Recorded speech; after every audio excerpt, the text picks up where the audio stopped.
All right. Here we go, back again on the other side of the coin. All right, we are back again on the other side of the coin, ladies and gentlemen. I have my boys back after almost a month, I would say. The boys, Ameya, Kishan, the Chelsea News production is back. I am buzzing.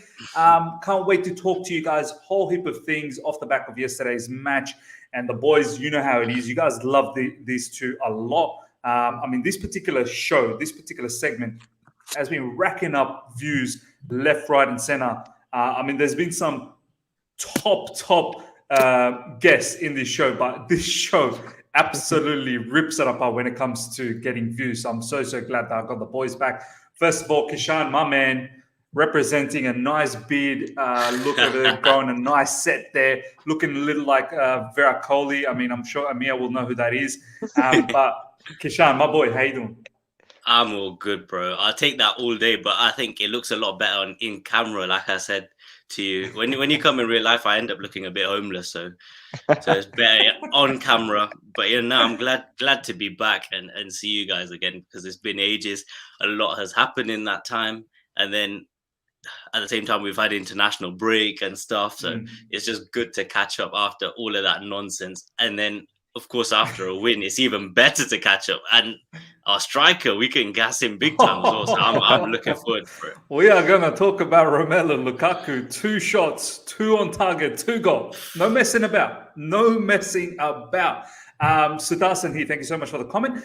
Kishan, Ings is Higuain version 2.0. Yesterday's performance has been proven. Are you saying Kishan looks like Ings, or Ings is Higuain version? I'm not really sure what he's saying, but I think he's saying Ings is as bad as Higuain because he played poorly yesterday. Right. But hey, give him time. He'll be a good striker. He still is a good striker. It is what it is. Who cares about Ings? I could care less. Yeah. Ameya, my boy, Bengaluru FC, support your local, baby. How you doing? Yeah, pretty good. I just popped it around because it's comfortable. Actually, I didn't realize that all of that would be visible. But yep, support your local. And it's been a while. Like you said, it's been almost a month, right? Ever since we did our last stream together, all 3 of us. So looking forward to catching up, and hopefully it's a good stream. It's always good to talk, after we've just won 3-0. So should be a good one. 100%. By the way, can Ross Barkley go for a loan to Bengaluru FC? Any chance there? Any movement? Any opportunity? We'd take him with open arms, but I don't think we'd be able to afford him. The wage demands always gets us. Ladies and gentlemen, nearly 40 of you guys live at the moment. Smash the like button, number 1. First of all, smash the like button. Get those likes up. I am testing something today. Generally, this is streamed through Facebook group that I have. Shout out to that Facebook group. I think nearly 1.4K followers there, which is great. And I'm also testing it through Twitter today. So this is actually live through Twitter in Periscope. So it's live in YouTube, live in Twitter Periscope, and live in Facebook group as well. So it's trying to cover every single platform out there. So hopefully you guys will enjoy that. Shout out to Sudarshan. Thank you so much for being here. Brent Smith, my man, the Coin Gang, the Coin family is here. So happy. Brent, true supporter of this channel. Tumo Ciela, another one of those true supporters. Bonolo, Fedric. You guys are unbelievable. On a daily basis, you guys are here. I love this, man. I love this. The love for this channel is unbelievable. Jensen, Football Style, really good to see you. Aka, another legendary one from this channel. Declared early stream is. I don't know what's going on, but I haven't been getting a notification on some of your latest streams. Just stumbled on this one. Yeah, YouTube's strange like that, Declared. I'm not really sure what's going on, but yes, enjoy the early stream. Hopefully this is great for the people in Australia and New Zealand, of course. It's only 8 p.m. in Australia or in New South Wales. I think New Zealand's a couple of hours ahead. But let's get straight into this. Lots to talk about. First, we'll talk about, I suppose let's just look into the match sort of details, the one that we won. So this is what Thomas Tuchel had to say after winning against Aston Villa. It was a dangerous game. We had so many players out on international duties. You never fully feel your team. We played a tough opponent, so it's strange before the match. Look, great victory, no doubt, and I know you boys will talk a little bit more about it, but I think the story needs to start from here. Romelu Lukaku, it's been my dream since I was 11 years old to play at and score at Stamford Bridge. And there's some brilliant information about, quotes about him. Look at these stats, man. 100% pass accuracy, 100% shot accuracy, 100% conversion rate, 3 touches in opposition box, 3 aerial duels won, 2 clearances, 2 shots on target, 2 goals. I mean, oof. I'll start with you, Ishan. Oh, man, this guy back in Stamford Bridge, his dream as a little kid was to play here. He's back. And the finishes, the first one, we'll talk about Kovacic down the track. That pass was unbelievable. But to cut back from his left, from his favorite left, and this is what I always draw that difference between him and Werner. I feel like Werner would have just kept on going with his left and just gone to the sidelines and then try and hook a shot. Whereas Rom, even with his stronger foot, cuts back in, defeats the defender, and then slots it with his right foot. And obviously the second goal, oh my God, you cannot have a better hitting the roof of the net with that emphatic finish. I mean, what do you make of his performance, my man? Kishan. Oh, is it me? Oh, Yeah. I thought you meant Ameya. Nah, bro, that was a killer performance. And like you said, like with Werner, we've seen it so many times last season. I feel like with this game, if we had this game last season, it would have been a proper banana skin with the kind of balls we were losing in midfield, etc. The performance was actually quite horrific. I thought we were rubbish, and first half was bad. This guy, he got us out of jail with that one goal, and still, even at that point, Villa came at us, etc. And it needed a Villa mistake for Kova to put that second in, and then we started getting into the game a lot more. But this guy, this is the difference between. See now, Miz, before we could play perfect games and we'd win 1-0 because of our stupid conversion rate. Now we play absolute rubbish games, and with our conversion rate, we can win 3-0. And this is Aston Villa as well. Like, I feel like if we have some of the other teams in the league, he can do a lot more damage, because these were the only real chances he gets. And Miz, again, it's the difference between full-on chances and half chances as well, because Lukaku's through. For someone like him, you'd probably count that as a full-blown chance. If that's Werner, etc., if he misses that, we're probably not going to say too much, because we'll be like, that's just what he is. But even that second goal that Lukaku scores, that's not really like, if he misses from there, you're not really going to say anything, because it's just about inside the box. No one expects a goal from outside the box from that position. Literally, by Lukaku with his left foot. Backlift, like there's hardly any backlift with that, just power and what. Like, I feel like he must have saw what Cristiano Ronaldo did, and Ronaldo got his 2 goals, etc. But Lukaku, the quality of those 2 goals, I just like, we've just got that striker now, Miz, like from Drogba to Diego Costa. This guy is the next one, and it's so good that he was wearing that 9 t-shirt. Yeah, and he's not gonna. He's the one to break the curse. I know Tammy did, but this guy is the one to take it to a next level. And I don't know. There is no curse with Lukaku, but curse on our opposition, bro. When we started as well, Miz, I remember saying like, "Oh, we can go for the league, but I'm not sure we'll get there at the end."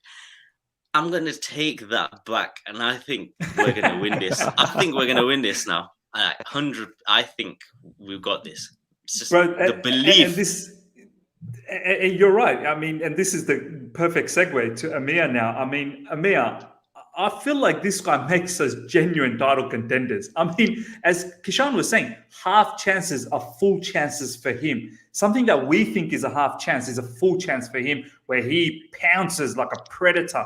I mean, look at this comment here from Mateo Kovacic on Lukaku. It's amazing to have such a big player in our squad. He's a great addition, and I don't need to talk about what kind of a player he is. I mean, immense, Amir. What'd you make of his performance, and what Kishan said as well? I mean, that bad boy in Man United as well, Ronaldo. We'll talk a little bit about him down the track, but this guy must have seen his performance and said, hold my glass and let me take care of this. What do you think of his performance, man? Yeah, I mean, honestly, I watched the United game earlier, and I was thinking, Ronaldo, he's got the 2 goals and stuff. So I was banking on Lukaku in the night, right? And even for the FPL sake, honestly, if I might be a little selfish, I had to pick between.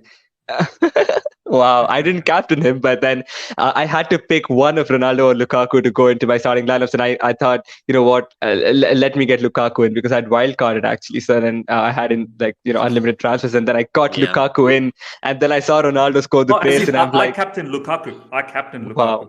Yeah. That's mad, man. You would have got a lot of points, but yep. So fair play to Lukaku, and honestly, what a player he is. I mean, he is like Kishan said, right? I couldn't have said it any better. It's Drogba, it's Costa, and now it's Lukaku. 100%. I think the way that he's been playing the first two games against Arsenal as well, right? He scored within the first 20 minutes of his Oh my debut, God, and he then made Murray look like, I think Murray's retired. Can someone check on Murray? He might have retired, man. Wow. exactly, and then this game as well. And I remember, before the season started, back when there was still the transfer window and stuff, we were talking and how bad we felt about missing out on Hakimi because we didn't create those many chances from wide. But then we don't need that now because you look at the way that he's playing, right? And every time he gets the ball at his feet, in and around basically the opposition attack area. I think we expect him to score now because that's Yeah. the level that he's set. And his hold-up play was excellent yesterday as well. So many times we saw him, push back the defender and then pass to hold the ball up and then pass it back. And he actually provides so much options to midfielders because last season, Yeah. right, our midfielders at times, I know we'll get to this with Kovacic, but then at times we're forced to play back because the way that our attackers played, right, none of them were capable of holding the ball up apart from Giroud. There's no Right? reference. There's no reference point, as Tuchel Exactly. always says. Exactly, and that would force us to always put the ball in behind. We always had runners. We didn't have anyone to hold the ball up, but Lukaku just gives an entire different dimension in our attack. And the way he held the ball up, even at the halfway line, even closer to goal, he would just collect it and then lay it off and then make the run. So I thought he was incredible. He's such an intelligent player as well. I remember, I don't remember where I saw the quote, but then Lukaku, I think he came out and said that. I'm going to bring it up. I know which one you're Oh, talking about. I'm going to bring it up. is it? I know which one you're talking about. Have you Hold on. got that up? I have it. I have it here. I have it here somewhere. Oh, come on. I have it here. Miz reads this to himself before he goes to sleep now. Yeah. Because he says that he knows Tuanzebe's. Yeah, exactly. Yeah. I was about to say that. You know what I found funny though? It's like when I read it, how I interpreted it is like I played with Tuanzebe and I knew that he knows I'm left-footed. And I was like, the whole world knows you're left-footed. It's not just Tuanzebe, bro. Everyone knows you're left-footed. I know. I've seen that quote, man. Where is it? Miz, just to add to Ameya as well. The thing with Rom as well, like you look at the first goal and we talk about great hold-up play, but he'd run in behind as well. Like, I think his 3 goals, Miz, if you look at the 3 goals he scored for Chelsea so far, first one, he holds it up, and then the ball goes out wide, runs into a box, fights someone off for a tap-in. Second goal, he runs in behind. And third goal, he's standing on the spot outside the box and crashes it in. That it tells you absolutely everything about the guy. He's just so complete. And like the headers will start pouring in as well. He's just like, you just run out of words because it's just exactly what you imagined him to be. And he's exactly what we wanted. Like when you pay that much money, you want someone to come in and do the business straight away, and he's done it. So true. So true. Amir, this is the one, man. I don't want to show the footage because I'm going to get done. But basically, this one, I played with Alex Tuanzebe before. He knows that I'm left-footed, so I shifted to my right. I mean, Amir, as you were saying, so intelligent, man. You're absolutely right. Yep, exactly. And I mean, the way he just goes sliding. Initially, I thought he was actually going to shoot with his left boot into one of the corners, and then, I was prepared to celebrate, and then I just had to tone it down a bit, and then I saw Tuanzebe sliding by, and then he just, shot it straight through the keeper. I thought so too, Ameya. But like when he was on his left, I could tell the angle wasn't right, so I wasn't expecting the net to bulge. But then when he did the cut in, you're like, that's an elite striker. Like, and the right-footed finish as well, Miz. Like you got the normal thing is when you're on your right, you normally go for the outside finish, like you know how Yeah, Henry used to yeah. like back in the day, but like Yeah. he went inside as well, so it's Yeah. a really, really good finish. I don't know about you two, and I want to get to know how you felt. As soon as I saw the pass from Kovacic and Lukaku was running it, I was like, see ya, 1-0. This is the level of confidence I didn't have last season.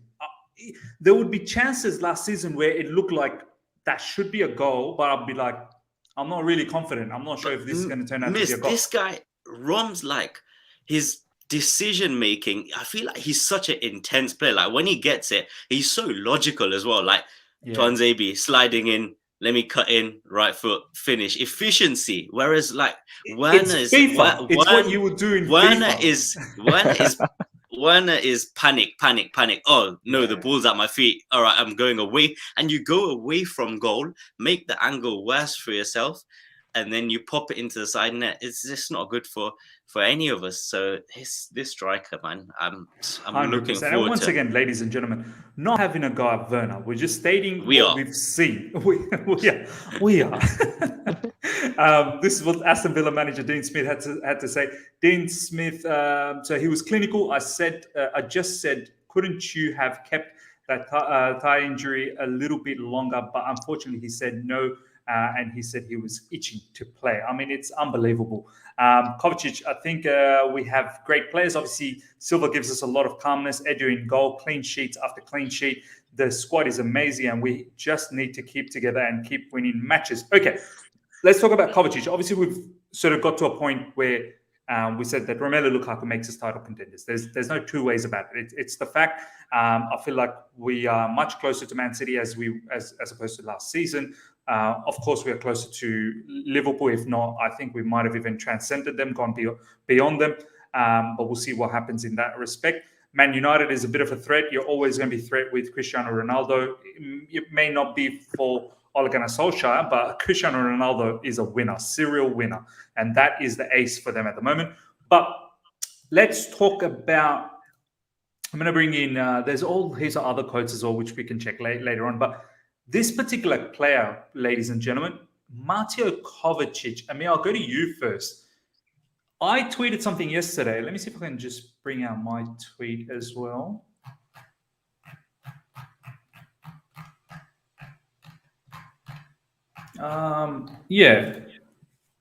Assist against Palace. I mean, if you can call it an assist, it was a Chalobah screamer, but nonetheless, he was the last one to provide that pass. Pre-assist against Arsenal was quite important. People don't realize that pass to Reece James to open things up, and then Reece finds that cross for Lukaku. Kovacic was massive in that play. And then obviously against Villa, assist and goal. That assist for Romelu Lukaku. Wow.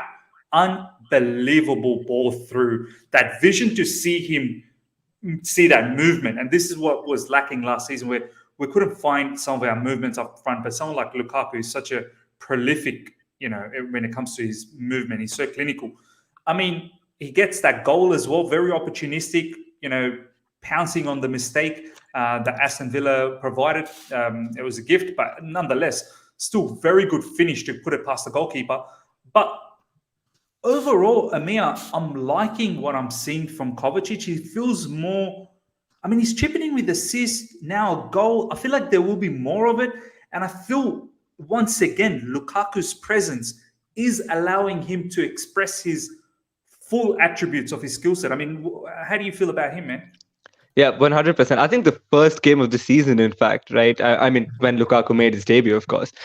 From that very game, you could see Lukaku being more direct, right? He always looks to find Lukaku instead of turning around. This is what he usually used to get criticized for, right? Especially by the fans who like direct play and don't like the technical aspect of it. He always used to get criticized for just spinning around in the same place without actually making progressive passes. But then this season, it's exact opposite, right? He's been so direct, and it's not only to Lukaku, it's also the wing backs as well. Like you said, for that Lukaku's first goal against Arsenal, right? He was the one.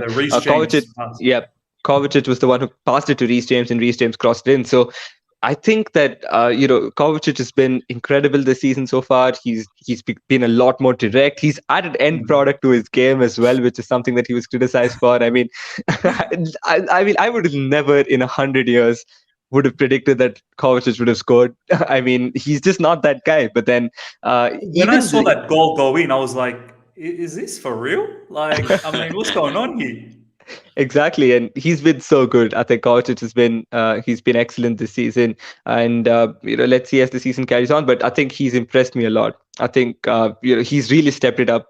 I mean, last season was a bit of a drop off. I think the year before that, when he won our Player of the Year, that was when he was our most consistent player. And then last season was a little bit of a drop off. But then this season, once again, especially in the first few games, he's been incredible. And hopefully he carries on this form because we need it, considering Kante's injuries. Yep, that's all. That's all I would like to say. It's going to be an interesting season, and if we are going to compete on all fronts, then we need to have elite players in our squad. And Kovacic is definitely one amongst them. And I couldn't be proud of seeing the 8 on the back of his shirt. Honestly, I was so sick of it when Barkley had it, but now that Kovacic has it, and he's got end product as well, and he's been playing excellent. For that assist as well, if I could just quickly add on, it wasn't just about the pass; it was the way that he actually dribbled out of space and made the pass to begin with. That was something that, I mean, honestly, Kovacic has been great, but that was like a whole new level that he's unlocked. I've never seen him do that, and it was incredible. Honestly, it was a fantastic assist. Man, first of all, respect Ross Barkley. Don't you dare ever disrespect Ross Barkley in this channel.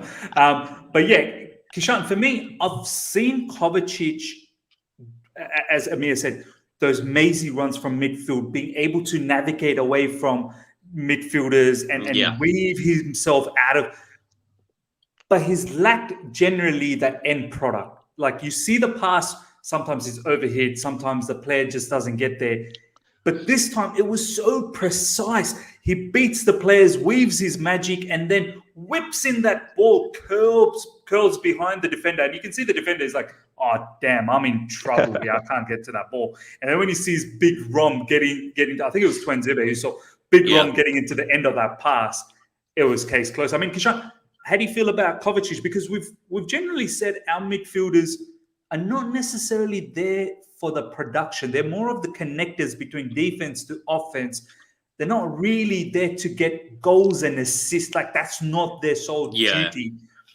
However, if someone like Kovacic from deep can start producing this, it's just another added artillery in our weapon, I suppose. For sure. And I think it might actually be a trust thing as well, because I think a lot of the time last season, you'd see Timo Werner making these kind of movements and going forward, and he'd kind of throw his arms up when the ball wouldn't get to him and stuff. But I think they must have thought to themselves, if we play this through, what's the chances that this is going to get converted? Whereas like with Rom, he's like the focal point of the team. They're always looking for the guy. And even when he's not running in behind him, like Kova knows that he could pin the ball to Lukaku when he's turned around and Lukaku will hold it off, etc. So he looks for that pass a lot more often. So wherever Lukaku is in terms of running in behind or to his feet, he will look for that more often. But the execution side of it, he's gotten a lot better. And this is what we wanted. And last season, I think there was like 2 parts of the season, obviously, with Kova initially under Frank. Kova, Jorginho, they all look useless to me anyway. And then when Thomas Tuchel came in, it was almost like the 3 midfielders, Kante, Kova, and Jorginho. It didn't really matter which 3. I'd say Kante was always going to be in there regardless. And then it became a point where even now you'd probably say our best pivot is Jorginho and Kante. But if Kova keeps going like this, my God, he could be the one that... he's already going to get a lot of game time in the biggest games because you'd expect Kante to be out of a few games, etc. But even in the biggest games when all 3 are available, I think he's pushing for that start as well now, where you can't look past him, because if he's providing this, I think even Jorginho will struggle to provide these kind of passes, and the weight on them it's been perfect so far. And that ball, like you said, to Reece against Arsenal as well, that's a really, really tough ball to play. So it seems like This is the thing with Kova. I don't think he's just learned it. I feel like he's always had this in his locker. He's just not been able to produce it because the players around him haven't sort of made him feel like he can. But now he feels like he has that top class striker. I think it'll come out a lot more. And guys, we might actually have to put Kova in our fantasy team the way he's getting these returns. Oh my God, I think he's what, like 5? Let me have a quick look. I'm pretty sure he's cheap as. And you know what? Another thing is yesterday. Yeah. Saul Niguez helped Kova a lot by looking a lot better. Like Kova looked miles better than Saul Niguez. My goodness me, I don't know what was up with that guy. We will definitely talk about Saul Niguez very soon. I just want to have a quick look at Kova. We've got a cancel loan button on your phone as well, Miz. Bro, don't be so harsh, bro. He copped it hard, Saul. We definitely need to talk about it. In fact, we will talk about it now. Kova's 5, by the way. Unbelievable, cheap option in Fantasy Premier League. Kishan, you touched on a few very interesting points, and I want to bring some of these up. First of all, the whole Jorginho factor. You said that Kante, when he's fit, he should definitely start, and Kante and Jorginho is the main sort of partnership. But if Kova keeps playing like this, it'll be very difficult to let him go. By the way, ladies and gentlemen, over 100 live right now. Smash the like button. Let's not hesitate with the likes. Coin Gang, the family is here. The Coin family is here. Smash the like button. Get the likes up to 100. If you're here for the first time, subscribe as well. We're getting closer and closer to 8,000 subscribers. I believe we've just clocked 7,600. So let's go and get that 8,000 subscribers very quick. And check out my panelists and their socials in the description, especially Ameya and his YouTube channel. The link is right there. 100 of you guys here, please, at least 50 of you guys, go and subscribe to the channel straight away for Ameya. Now, I'll go to you, Ameya, the point that Kishan has raised. It probably is Kante Jorginho because of their connection last season. But if Kova keeps playing like this, he really puts himself into the mix. But I do need to say something, and this is where I want to bring Saul in. We have to be honest. Saul did not have the best debut, and I don't want to be harsh. I saw some comments yesterday, unbelievable, in the watch along that I had, and also all over Twitter. Some people are saying, get rid of him, sell him, or send him back. Sell him. First of all, he's not even our player, so we can't sell him. Some are saying, I can't be. And I'm like, dude, it's only been 45 minutes. And a few things to talk about. We'll talk about Jorginho, but firstly, Saul, I'll get back to this particular tweet. I liked what Thomas Tuchel had to say about this thing. Where's the quote? Here we go. Thomas Tuchel on Saul's performance. He had some big mistakes, passing mistakes and errors. He struggled with the intensity, and you could see that he is not fully adapted. This is completely my responsibility. I thought he could jump in and play for us on that level. I loved how Thomas Tuchel just took responsibility of that, like made the player feel comfortable about the situation. I mean, I predicted in my preview that he would probably start because of the freshness of the other two midfielders. Kovacic and Jorginho played a lot in the international break. Kante is still injured. So I thought Saul will start. Saul's played for Atletico Madrid as well this season, so match fitness shouldn't be an issue. But clearly the pace was a bit too much. You could see that he was struggling with the pace. His simple passes was getting intercepted. There was one where he literally passed it to the Aston Villa player, and it could have ended up being a goal. And we'll talk about Mendy as well very soon. But I don't want to be too harsh on Saul, man. Like, he's a top player. We just need to be patient. It will come slowly. So talk to me about that. But also, we need to understand how important Jorginho is in the team, because as soon as he came on, oh my God, second half, complete control. I think Aston Villa had one shot that was through Ollie Watkins.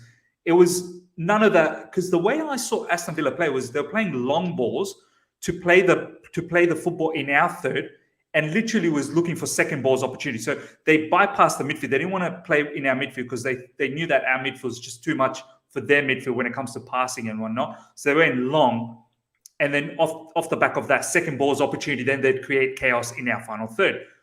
But when Jorginho came on, they lost all control because Jorginho held the ball possession-wise. And I feel like Saul and Kovacic, that chemistry just wasn't there, as opposed to Kovacic and Jorginho. I mean, how do you see both Saul's debut and then when Jorginho came on? I think there's no excuse for Saul's debut, really. I mean, I wouldn't go so far as to say, can terminate his loan, but then we can't, I mean, we can't sit here and pretend that it was okay, right? You can't make No, of four course. mistakes leading to opposition shots in your first 45 minutes. I mean, of course, I know that it's hard, and clearly he wasn't up to the pace. And it was great to see Thomas Tuchel take responsibility, actually, because in my opinion, I predicted he would start too, but then it was honestly not fair on his part because, considering the way that he's left Atletico Madrid as well, and, it just wasn't fair in my opinion to, send him out into a new league. And it wasn't even against low opposition, right? Aston Villa have a pretty solid squad and they could easily, ideally, they should easily be finishing in the top half of the table as well. So Yeah. I would say, against a squad like that, it was a little bit of a push. So I would have assumed him to come off the bench for this one and maybe start the Zenit game, in looking at all the fitness of our other players. But then, he had to start because Jorginho played a lot, and you could see that he was struggling with his fitness, even despite playing this 45 minutes, right? Towards the end of the first half, he was at the end of a harsh challenge. Was it Target or McGinn? I think one of them, really went in hard. McGinn, man. He was Yeah. dirty. He was dirty, bro. But I mean, he's a good player, but dirty. Yeah. He's actually one of my favorite players. Same. I like him. I love the guy. His tenacity. McGinn's good. McGinn's a good player. Yeah, he's incredible, and I think he proved it yesterday. And the first half, in fact, you could see that they were overrunning us in midfield. Actually, I know that you said about the long balls, but also the midfield, right? Because they played in a 5-3-2, and we played in a 3-4-3, right? So then in their midfield, they had McGinn, they had Ramsey, and Douglas Luiz. I think those were the three midfielders. And you know why they overran that? And I'll tell you, and this is the other situation. I talked about the long balls, but the second issue was, this is why Mason Mount's so important. When Mason plays as an inside forward, he drops into midfield and allows to have that balanced 3-on-3. Whereas Havertz and Ziyech both had such average games, in fact, below average games.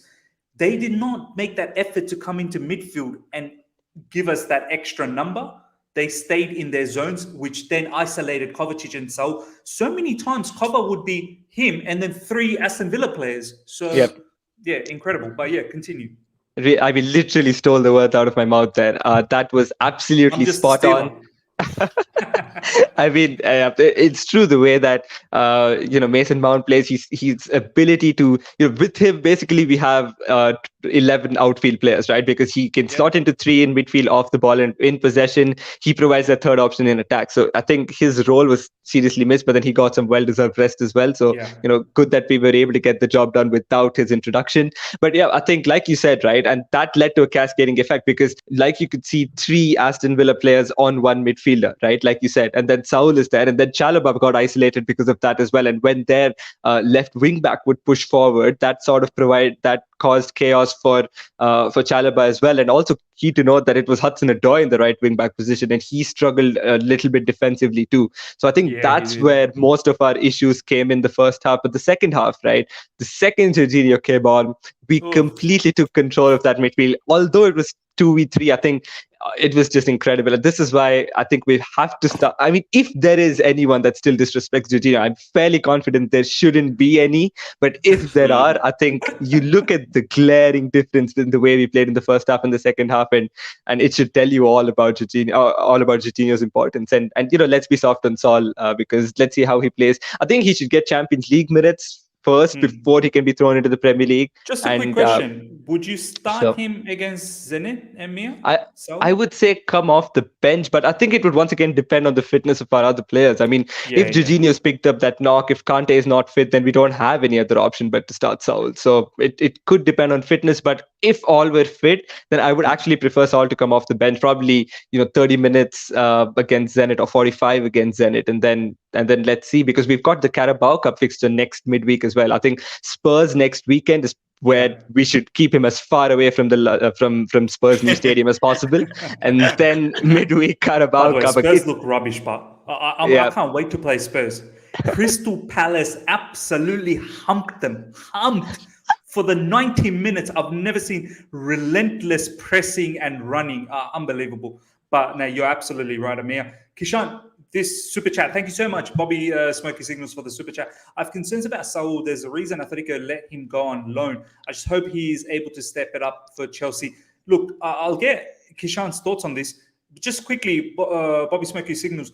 The reason why Atletico let him go on loan is not because he's a bad player, is because there was a mutual sort of agreement between him and the club, as I believe, because I had the Atletico Madrid fan here, Jack Benson, talking about this. Saul was just getting fed up of playing different positions as opposed to playing in midfield. He was playing as a left wing back, right back, whole heap of different positions. Diego Simeone loves Saul. Saul has a 9-year contract with Atletico Madrid. And the way I'm not going to disrespect Saul. Saul's a very good player. Yes, the last 2 seasons hasn't been that great, but he said that playing in different positions. And one of the key things that Thomas Tuchel brought him into Chelsea, and it's been quoted, was because he's going to play in midfield. But Kishan, I know it wasn't the best debut. In fact, the worst debut. But he's not a bad player, right? Yep. Quickly, before I allow Kishan to talk, I mean, imagine if we judged Thiago Silva off his 45 minutes debut against West Brom.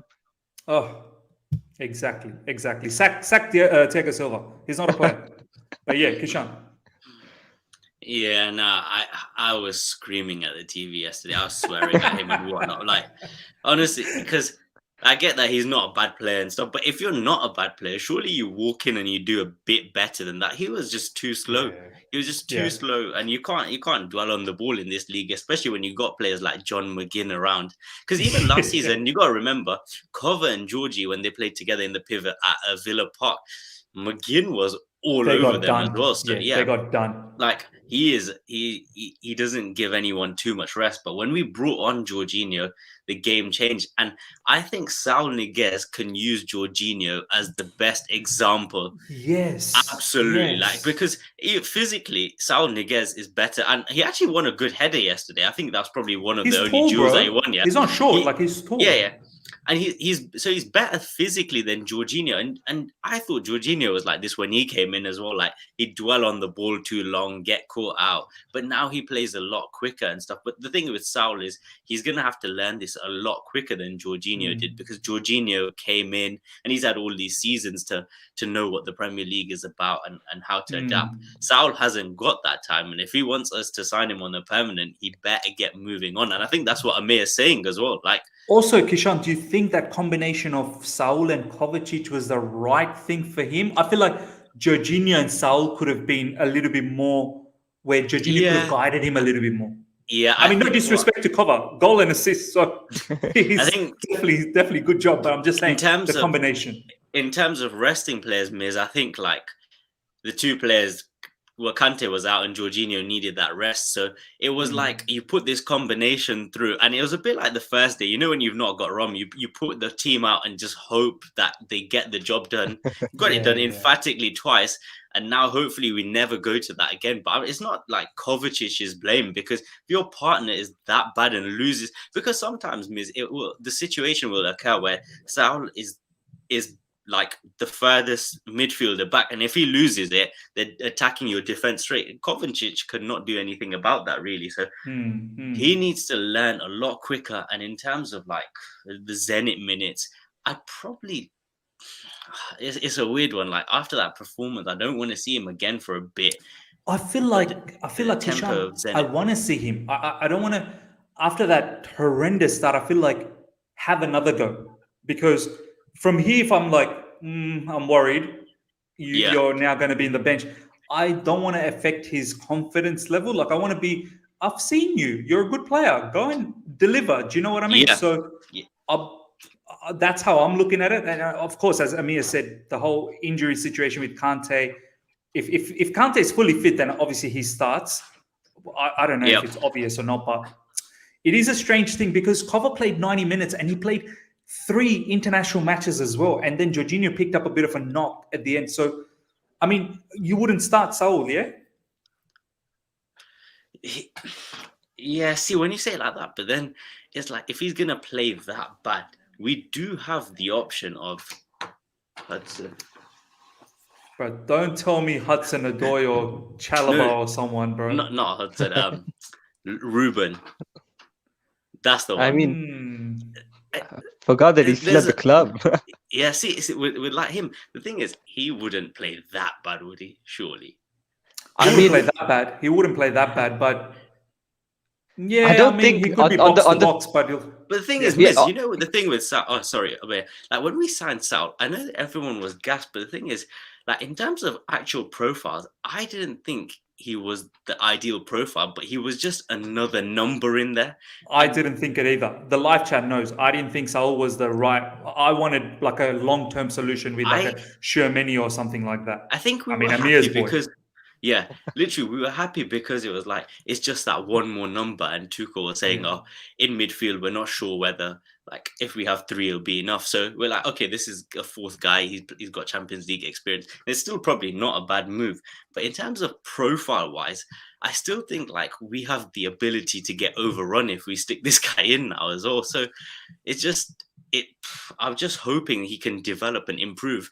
And I think he will improve to the levels of someone like a Jorginho, because you look at what Tuchel did with that team, and I think after that performance, he'll spend some time with him. He'll do that video analysis and really get down to him. But he needs to know that this league, you cannot dwell on the ball. You're not going to get that much time, because any team will press you in this league, to be honest. Like, no team will look at you and Bro, think even they have Arsenal, the the ball. 19th team or whatever they are, 18th, even Arsenal, a low level team would press. Yeah, you had to But get yeah, that in, didn't you? Norwich, for example, they would press. But Amir, you were going to say something. I mean, we all remember Saul, that Bayern Munich run, bro. No one will forget that run from midfield against Bayern Munich and scoring. Look, the live chat knows I wasn't too keen on Saul, but I understood the whole situation. I wanted a permanent signing like a Shermany. And I wanted someone who can be a replacement for Jorginho, because we don't have a Jorginho type of player. We've got Saul, who's very similar to your Kovacic kind of player, Kante type of player. But for me, we didn't have a Jorginho. So I thought maybe a Shermany could have, helped us in that department. But nonetheless, I then also thought about, let's give some of our other players like your Ethan Ampadu's and why did we let go of Billy Gilmore then? Like Shalaba. But I completely understand that we need to compete in all fronts and we need quality. We can't just be looking at Ethan Ampadu and all that. I get that, Yeah. So I moved away from that. Saul, Amir, let's be honest, he's not a bad player, man. Like, there is a quality player there. I mean, do we just dismiss after 45 minutes, or do we just check it out and see where it goes for at least 5 to 10 games minimum to adapt to the new league? Yeah. 100%. I think until January, you shouldn't judge him completely. I think, it's a little harsh. I know. I mean, that's like half his time at Chelsea entirely. But then I think we have to give him a little bit of time to adapt. And the way I see it, actually, Saul is more like a Kante replacement. And, I sort of disagree with you there. I think, we don't have a like-for-like replacement for Jorginho, but what we actually needed was a like-for-like replacement for Kante, because Kovacic at times, although Jorginho and Kovacic have that excellent, communication, at times we've seen Kovacic get caught out on the ball, and he, over 2 seasons, we've watched him not track runners back, and that was fine when he played as an 8 under Sarri, but then, when you play in a double pivot, and you're literally the only 2 midfielders on the pitch, right, for your team, you have to track your man, and I think that's what Kovacic at times doesn't do. So I was actually, pretty. I wasn't keen on Saul. I think we did a video together too, didn't we, Miz? And then, we did a video. yeah, and I wasn't too keen on Saul either. But then I think he has work rate, right? And despite making just 30 appearances and he played in different positions, he still made the 6th most tackles in La Liga last season. Yeah. So, I mean, he is more of, he's not that flashy Kovacic sort of player who's going to, dribble out of space and then pick out a pass. He's not Jorginho type of player who's going to control the game. And he's also not Kante, who's going to, intercept each and every ball. And he's got a bit of, like, as Advaita said, jack of all trades, master of none. Yeah, exactly. Yeah. But he does have the work rate in him, right? That's one thing. So I would say that I can never see Saul and Kante playing together. I think that's something that Tuchel's absolutely going to dismiss. It has to be one of form up. Yeah, it has to be one of Kovacic or Jorginho next to Saul. That's how I see it. So I think Saul is more of a backup for Kante. Although he's not like for like you said, right? But then considering his work rate, considering his tackling, considering his tenacity, I would say he's more of a backup for Kante than anyone else. So honestly, I can't see us extending the loan, however good he plays. So it's going to be an interesting season for Saul. Let's see. I mean, he is obviously very determined, but let's see. Go on, Miss, Kishan. that comment from Declared, so it's about so do people think Tchouaméni would come in and hit the ground running? And then it's like, if people give him the Saul treatment, that kid is finished. But the thing is, Saul Niguez is a 26-year-old who's had all this experience, comes in as at a certain stage in his career, he was sort of lauded as world class, etc. So, and we've signed this guy on a loan deal. So, if you sign a player who's 26 on a loan deal, it's pretty much like you think you've bought this player in and you know what you're getting. So I think we're completely right to say, even after a game, like, because there's being bad and there's being that bad to the point where every time you lose the ball, you could concede. And it was only with that great defending from Thiago Silva, great keeping Saves from Mendy and stuff. Mendy, So like, if that didn't happen and we were conceding goals, then I think people would be a lot more serious about how bad the guy actually was. And with the whole Tchouaméni thing, we understand that guy is a young player, so we will give him more time, and because we can see, like, at the end of it, this guy will improve. I'm pretty sure Tuchel wouldn't start a Tchouaméni either straight away. Yeah, he would exactly slow him, ease him in. Tuchel said that it's my fault. He believed off the back of the training that Saul was ready, and he said it in his quotes that, you know, he takes full responsibility. He thought that he was ready, but some glaring mistakes. He needs to adapt. The pace was a bit too much. He said it. He said everything that we're saying. So, look, I'm willing to give Saul a bit more time, see where it goes. I don't want everyone to bash him and bag him out, but let's see where it goes. I'm hoping it turns out well, because we need Saul. To be honest, Club World Cup coming up. Kante, I don't know what's going on, picking up injuries here and there. I think we need to be very, very... we need to appreciate the fact that he's not going to be featuring every single game.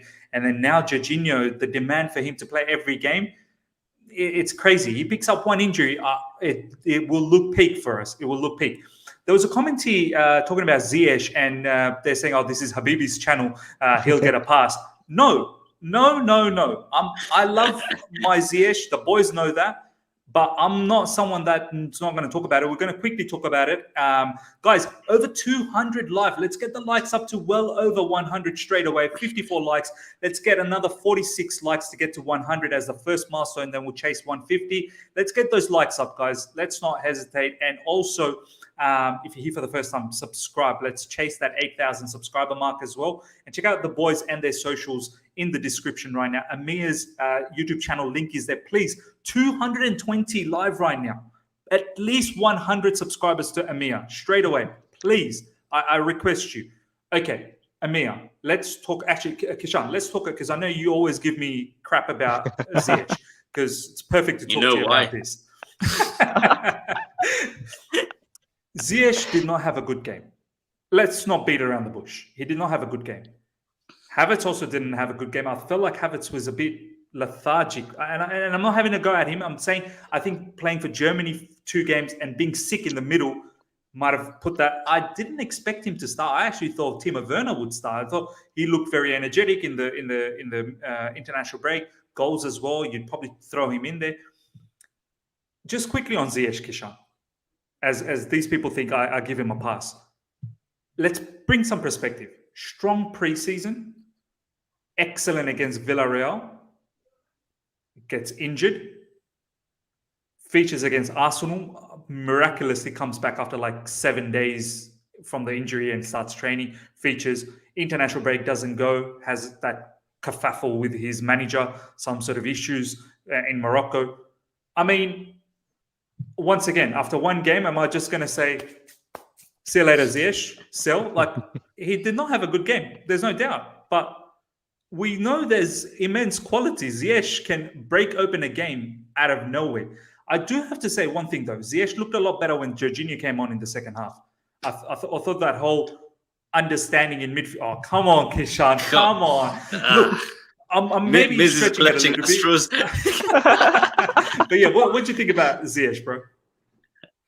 Yeah, he was poor yesterday. And like, the thing is, and this is what I think Havertz has improved at a lot, is that sort of battling. Like, you know, when you're not playing well, and this is why we like Mason Mount so much, is when you're not playing well, you still know what you're getting from him. Yeah. Havertz is getting a bit more of that sort of battling into him.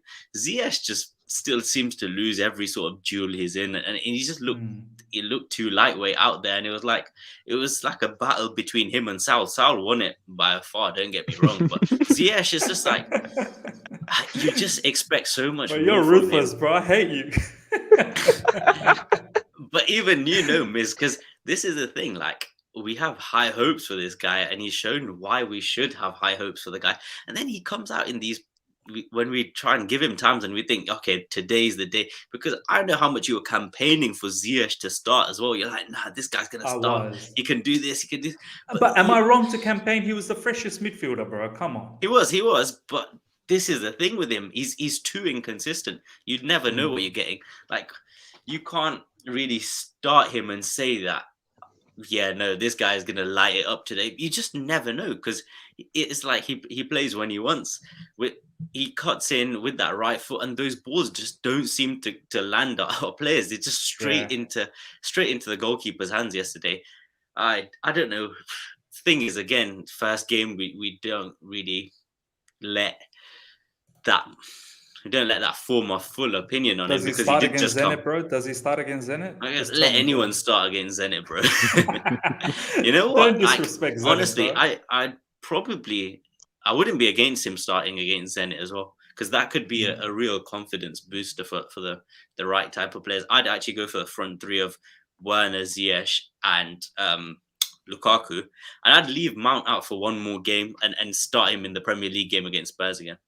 Do you know what? And I'll go to Ameya on this one before we move into Mendy. Ameya, I realized one thing that was very clear. And I know we can't play this particular player every single game. He needs rest as well. He got that rest yesterday, Mason Mount. But I realized one thing. Whatever the combination is, it has to be Lukaku Mount, like the best combination I'm talking about. It has to be Lukaku Mount, Ziyech, or Havertz. Do you know what I mean? Like Lukaku and Mount have to be there, and then it's either Ziyech, Havertz, Werner, Callum, whoever you want. Because I feel like without Mount's contribution in midfield and that off-the-ball work rate, winning the ball up front, all of that allows then people like Ziyech and Havertz to play their game. Do you know what I mean? When you don't have someone like Mount, then someone else needs to do Mount's job that he does off the ball, which at the moment I feel like there are no, like, Timo's not similar like that. Havertz is not completely like that. Ziyech is not completely, and it's okay. We don't need them to be completely like that. Callum is not completely like that either. But I feel like they're not complete without him. Do you know what I mean? Yep, 100%, right? That's why he is so integral to the working of the system. And I thought Ziyech actually tried to do that at times yesterday. You could see him tracking back a lot. In fact, I mean, usually when we play, with the 3-4-3 system without Mount, we don't see any of the other players who are there, track back. But then Ziyech actually, he did track back quite a lot. So that was pretty good on his part. But then, like Kishan said, right, even though he did track back, he did lose most of the duels. So, I mean, although he did track back, right, appreciate the effort, appreciate the work rate of him coming back. But then it went to the bin. Exactly. It didn't really contribute too much. So, but I think Ziyech yesterday really poor decision making as well. His crosses, for some reason, I don't know whether none of them were actually accurate, right? And which is a shock actually, because usually you'd see Ziyech is crossing very accurate, and especially when you have Lukaku in the box, I would have thought that he would cross a lot more. I mean, although I know they have Konza and Mings in the box to defend, but then you would still try and cross a lot more. We had Alonso as well. We know he's very good at heading, but none of Ziyech's crosses actually reached. And then even towards the end, I think it was like 3-on-1, and then he went for goal. I lost it. I mean, I was very pissed off at the moment, but then at the end of the day, we got the win, we got the 3 points, and I think when he did that, we were already 2-0 up, so I didn't mind that too much. And as long as we saw the game out, fair play. We can't expect 10 out of 10 performance from everyone every single game. So he got some minutes. Hopefully he can build on that later on, because we know how good he can be in preseason. But this is his prime. If he has to play well, it has to be now. He has to be consistent. So let's see if he can be more consistent. And I think he should 100% start against Zenit, because he's always a different animal in the Champions League. And I think Ziyech probably might get the start. But let's see what Tuchel has. I want him to start with Mount though. I'd like Mount to come back. I know there's Spurs game, but Mount had a break now.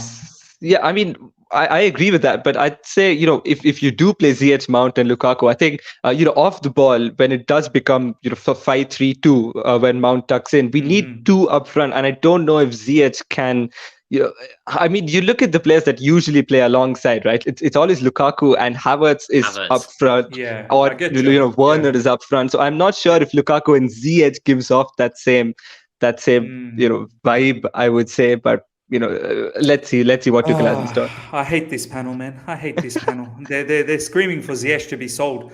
But let's move on to the next topic. Kishan, Edouard Mendy, man. This guy for me, he was the man of the match. I know a lot of people were talking about Lukaku, but for me, Lukaku, I don't think he was there the entire match, bar the two situations, which is what we need. Yeah. You don't need to be everywhere else. 2 shots, 2 goals, fine. But for me, I don't think that's man of the match for me. There were other players like Mateo Kovacic was immense. But for me, Edouard Mendy, if he didn't keep us alive for that first half, the shots that he took, I don't have the exact stats. And I think they're talking about Edouard Mendy has had so far faced 16 shots on target. I think they're talking about all up in the Premier League. But he took at least a number of, at least 10, I'd say, shots. Some of them straight at him, but some big saves he had to make. Also from set pieces, had to come out and collect. Corners had to come out and collect. I mean, Kishan, just quickly, I just want to read this. Edouard Mendy has had so far 16 shots on target from open play, and he's made 16 saves, making his save percentage 100%. He has only conceded 1 goal so far, and that was from a penalty spot against Liverpool. He's also made that joint most saves in league so far. I mean, this guy is probably one of the best in the world, you would say right now, if not the best. Yeah, like I'd say one of the best for sure. And it's like some of the times he saved us, some of the saves I really like when Watkins cut in, this was at 1-0, and he had a shot near post. That was a good tip around the post from Mendy. There was this double save that he made. But the first stop from the double save was really good. The second one, you'd expect him to make that one, but the first one was really, really good. And then the rest of them were routine, but he just does everything so well, comes out, commands his box. It's all the things we've said about this guy, but yeah, the sheer amount of saves, because Villa kind of peppered us, especially in that first half. When you look at the amount of shots, even at this stage where we were 1-up, I remember seeing that we'd had about 3 shots and they'd had 9, all because of Saul Niguez. I'm going to have a look at the stats right now, how many shots they had. Give me 1 second. Just having a quick look. Oops, sorry, I think I lost you. I'm saying that I'm gonna have a quick look at the stats as to how many shots they had. I'm gonna have a look at They Aston had a Villa. lot of shots. They had 18 shots, man. 6 on target. 18 shots. Yeah, Wow. so he made quite a lot of saves. So brilliant performance from him. Like you said, if he was your man of the match, fair enough. Like, I don't think you can look past Big Rom, because Big Rom, and it's a more glamorous position, isn't it, Miz? Like, you want to give the striker man of the match, but no, like Mendy was worthy as well. And overall, I want to say the whole defensive unit, I thought Chalobah was, these guys were all amazing. It was literally just Saul Niguez who was gifting them chances. Losing the ball in the middle. Yeah. Thiago Silva was brilliant as well. Alonso, I thought he was a bit... By the way, what do you think about his captaincy? Oh, no, I didn't like it. I didn't But like it. he was still captain when Aspie came on. He was Yeah, still captain when Aspie. I mean, even at Jorginho. halftime, when exactly, I thought he'd hand over the armband, but then he didn't. I was pretty surprised. Bro, I'm the captain now. Nah, I didn't like that. But, at the same time, Ms. Ameya, I thought like it was a really good chance to give Chilwell some minutes yesterday. When we went 2-0 up, What is going on? What is going on? This is really annoying me. It's like, have we sold Chilwell? Ben Chilwell, this guy was playing so well, and he played in the winning Champions League team, and he's not played a minute of football since then. How weird is that? It's crazy. How odd is that? Like, he was probably unlucky not to be our left wing back at the Euros, but to not get a minute for us as well, even in these positions where we've been winning comfortably. I think at 2-0, you've got a chance to give Chilwell around 50 minutes. The thing is, he probably will start Zenit, but I think he needs some Premier League minutes. He had about 40 minutes he could have come on for, but no. You know why? And I'll go to me on this one. I feel like the Saul substitution was not planned. It just happened because of the way it happened. I Yeah, it think was rubbish. Chua That's would why. have got minutes because that was one substitution that was already done. And then obviously then we brought in, who did we bring in? We brought in someone else as well after that. Timo came on. Timo came last. Aspie, Before Aspie, Timo. Aspie. Aspie. Yeah, Aspie was probably going to happen anyway. But then you hold on to the one just in case if there's any injuries or anything like that that you need to bring. I must say, Alonso hasn't been bad though. Like he hasn't been a bad player, but I'm surprised that Chua hasn't. I think he will start against Zenit, but are you a bit sort of shocked as to how he has not even touched a minute of football yet? Like we've played what 4 matches in the Premier League so far, and he's not kicked anything, and also the Super Cup as well. Yeah, I think it was really surprising, and but fair play to Alonso. He's actually been really good. I mean, he hasn't had. I don't want to call it that, but then he hasn't had an Alonso moment. And I mean, we've never seen him probably just once against Crystal Palace. I don't remember. I think it was Ayu or someone. But then Rudiger, came out and put out the fire. So I would say, Alonso's actually been really good, and that's what Thomas Tuchel said as well, right? He was questioned about this, and Thomas Tuchel said that Alonso was here. He had the early preseason, and Chilwell, although he didn't play at the Euros, he was still at the squad, right? So he came back 3 weeks later. So Alonso he already had a very strong preseason. He had an excellent start to the season, and it just didn't feel right to drop him. And I think now with the number of games that we have, I'm sure Chilwell will get a look. And I think if I were Thomas Tuchel, and I'm not, there's a reason I'm sitting here while he's at, Cobham or Stamford Bridge right now, but I would say, give him the 90, give Chilwell some game time against Zenit. I would say give him the full 90 minutes against Zenit. But then we have Spurs, right? And I think that's the game Alonso definitely has to play because he somehow always ends up scoring. Exactly. He just loves scoring against Spurs. So I would say give that to Alonso, and then we have a Carabao Cup game. So give that to Chilwell. And then I think after that, I would personally, continue playing Chilwell in the Premier League as well. But then we have so many games, right? It's going to be so hard to decide who's going to play when, and it's up to Thomas Tuchel now to see if and when. But I think what Chilwell needs is to have a good game, right? He needs to come in, have a good game, and show that Alonso's been playing really well. But there was a reason I was your starting left wing back last season. He needs to come out and exactly. I'm number one.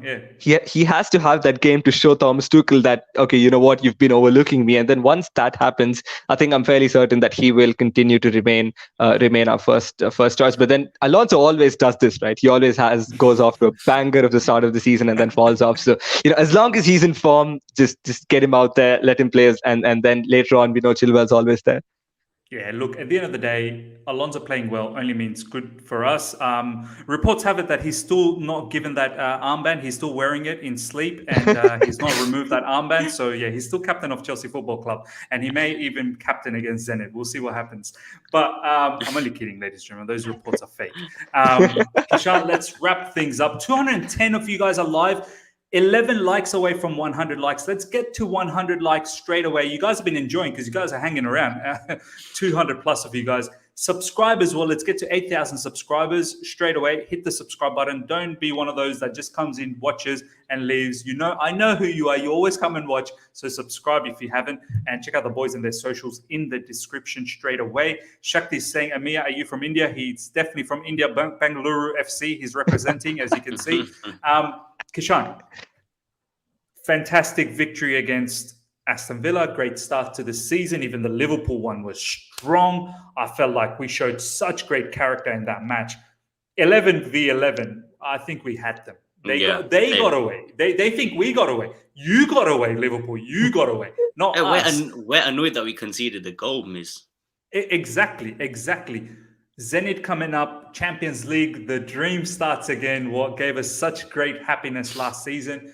And then Spurs, I want to ask you, how you feeling? Zenit game, I mean, I don't know who Zenit's got. I remember back in the days, Zenit had Hulk. Is Hulk still playing for Zenit?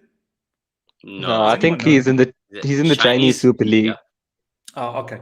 I don't even know if Zenit is a decent team. I need to go and check it out. But Kishan, how are you feeling about Zenit and also Spurs coming up? Like with this team, how can you not feel good, really? Because it's just an amazing team. No matter who plays, if you want to take out Saul Niguez, then I think we'll do quite well. To be fair, like, Bro, you are He's so going bad. too harsh, man. Too harsh. and the thing is, This is what I get. Sometimes these fans like Kishan just trigger off like hatred towards players. nah, he's all right. But yeah, no. In terms of Zenit, I think Zenit will be, no matter who we put out on the pitch, will be a fine sort of a game for us. But then we look at Let me just have a Spurs quick look. Zenit. in terms of who's in their squad and stuff. Yeah. Like, in I think terms of, they have Malcolm, right? The Barcelona guy. Oh yeah. And Oh Zuba? yeah. What about Zuba? Malcolm. You know the big Wow. Russian I think striker. Zuba was. Zenit is first in the Russian Premier League. Yeah, but Miz, Mm. come on. I think they won it. They win it every year, don't they? No, I I don't think think that though, there's bro. like CSK, Moscow, and such teams as well. They're pretty Dynamo decent. Moscow, aren't they good? Dynamo, or am I thinking of Dynamo Kiev? Oh, that's Dynamo Yeah, Kiev. CSK, Moscow used to be a pretty good squad. But then I don't know. Lokomotiv's got a boy Angerin now. Andrew in there, that's going to be fantastic. Let's have a look at Zenit players. Malcolm, Claudinho, who's that, bro? Anyone with Dinho at the end, you know they're good. Artem Zuba, that guy's Zuba, good. He plays there he is, yeah. for Oh, Russia. they got Dejan Lovren. Oh, wow. Oh, my God. Do they have Arshavin? Does Arshavin still play? No, Oh, definitely not. But I thought he was still playing. Who's Windle? Windle, another, seems like a Brazilian name. He used to be. He's a left back. He used to play for Leverkusen, yeah, that's the one. Ah. Anyways, yeah, should be 6-0 for us. But yeah. So yeah, continuing on, Kishan, bro. And You're then feeling all right. Yeah, we got Spurs. The thing is, you said Spurs didn't play well against Palace. They didn't, but in certain games, Miz, you know they'll turn up. It's a London derby. So I'm expecting Spurs to turn up, but I still expect us to win because even when they do turn up, we're just better, aren't we? So, like, you look at them, and I think, so yesterday, Tanganga, who's been playing out of his skin for Spurs, he got a red card. You got Eric Dyer, who Dyer is limped off injured. Yeah. Then you got, was it Sanchez in quarantine? Yeah, but I think they'll And be back. Son's Sanchez and injured as Romero. well. Son's injured. But the thing is, I'm always wary of these kind of times where, you know, all these injuries seem to be going for us, because I remember a few times with Arsenal, I think it was last year in that December game where they beat us 3-1 and they had like that was Gabriel Emil with Smith Corona, Rose. this guy, yeah. So you got to watch out sometimes and not get complacent. But you think Tuchel will let this team get complacent? We need to go there and take the 3 points and move on. So yeah, man, it's just, I read something on Twitter that said this is the first time since Mourinho that I feel like we can go into any game, and this is any game in any competition, Miz. So it's Champions League; it covers all bases. Because we've had some great teams in the league under Ancelotti and stuff, but I've never really translated to Champions League. But this time, I think any match we go into, we've got an amazing chance. So 100%. It's just a good time to be a Chelsea fan, man. Absolutely, it's best time to be Chelsea fan. As live chat, just a little bit of secret. Kishan's been putting in private chat that we have over here that he thinks that we're going to be invincibles. I'm not going to put it past. Let's see what happens.